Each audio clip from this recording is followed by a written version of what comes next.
My guest today is Deborah Harrigan, General Manager of the Consumer Small and Medium Business Division at Dell Australia and New Zealand. Deborah, hi and welcome to In Her Shoes. Thank you, Suzi. It's great to be here. Tell me, what sort of issues do you find you're having to find solutions to for small and medium businesses when it comes to technology? Look, there's many issues, but I think that the most compelling one is, as a small and medium business, how you spend the available capital is critical.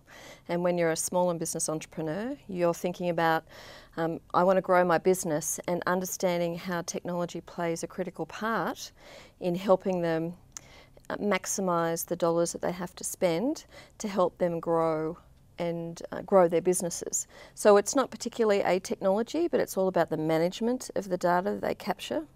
It's about the value of social media and how they can reach their audience in much more cost-effective ways, and how they can create a mobile workforce that allows them to really work anywhere at any time.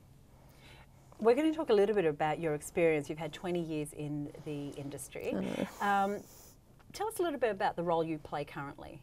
So today I work for Dell, and I've been with Dell for 12 years, and I lead the Australia and New Zealand Consumer Small Medium Business Division for the company. So in my mind, that is about how we provide technology solutions for a consumer like you and I, all the way up to a medium business customer, and needs and desires and wants are quite different. So, you know, we need to create solutions that help them, grow and thrive.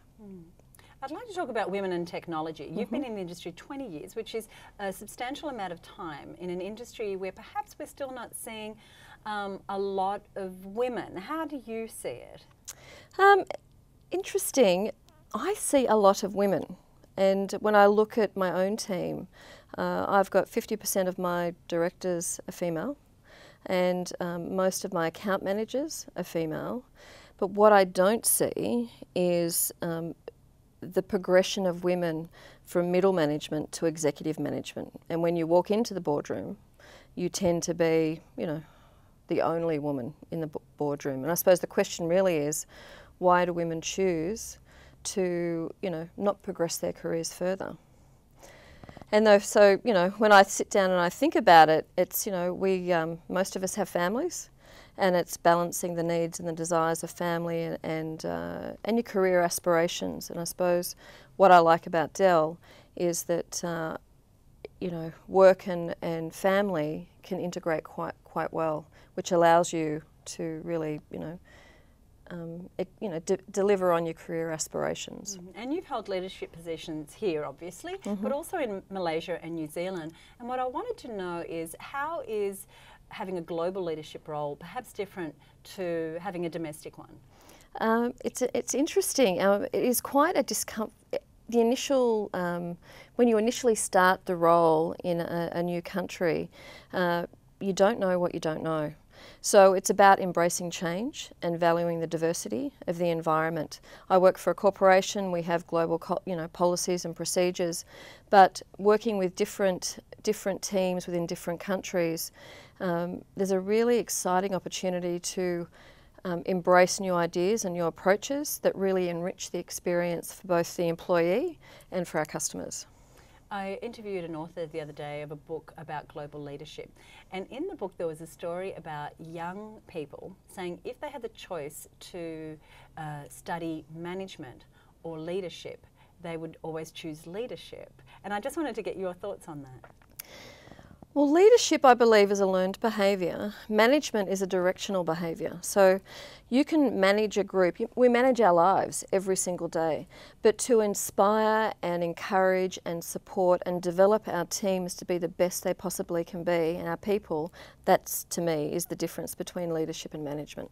One of the things that I've read in your biography is that you encourage others to take risks with self-belief and to achieve what they consider impossible. So going on from what you just said, tell us about that quote.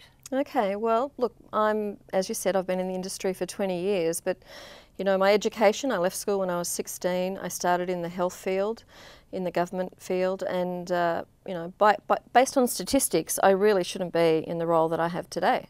But with determination and, you know, parents, or father in particular, that really fostered a philosophy of life that was anything is possible, it was a determination and a drive to better myself on a constant basis.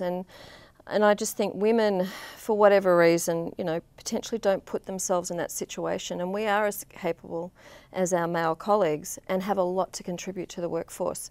And my motivation now is I've got a 13-year-old son, and if we're ever going to shift the balance and really embrace the gender diversity topic, then education has got to start at home, and I want my son to see me as a great role model for, you know, the value that women can bring to the workplace. One of the things we like to do on this show is to show different role models, and so having you as our guest today, tell us what are some things that have held true for you, that are sort of principles that have helped you be successful in what you do? Okay, there's probably three things. So the first one is I read. I just constantly read. You know, I read, you know, relaxing, you know, pretty easy, you know, fiction, but then if I'm faced with a problem or I'm not sure how to approach a situation, I will research and try and find books that help me, you know, challenge my thinking or give me a new idea or a skill that can help me approach a problem. So I'd encourage people to read, and with, you know, e-readers, and it's simple, very, very simple. The second point is managing the guilt between home and work. You know, there's the phrase work-life balance is, you know, it's life. It's not work-life balance. You must be passionate. You must love what you do at home as much as what, you know, and love it as much in the work environment, and how you blend the two. But when you're at work, and you know, you're at work because you know, you've got your reasons. Don't feel guilty about giving time, and then when you're at home, you leave work behind and you focus on your family. And then the third one is ask for what you want. You know, my experience is, and there's the funny story at work is, you know, we'll have a role at the, you know, a senior leadership role or even a management role available, and there'll be sort of 4 or 5 competencies that we are looking for in the successful candidate. The men in the office will be knocking on that manager's door saying, you know, I want the role, you know, I really want it, there's a desire, and I know I can do 2 of the 5, you know, the 5 key competencies you're looking for.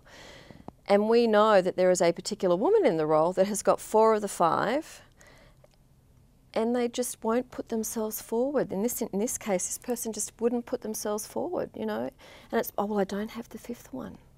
Is that right?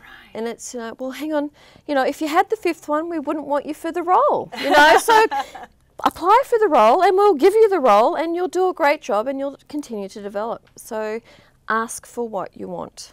Deborah, thank you so much for joining us. It's been a pleasure. Thank you, Suzi.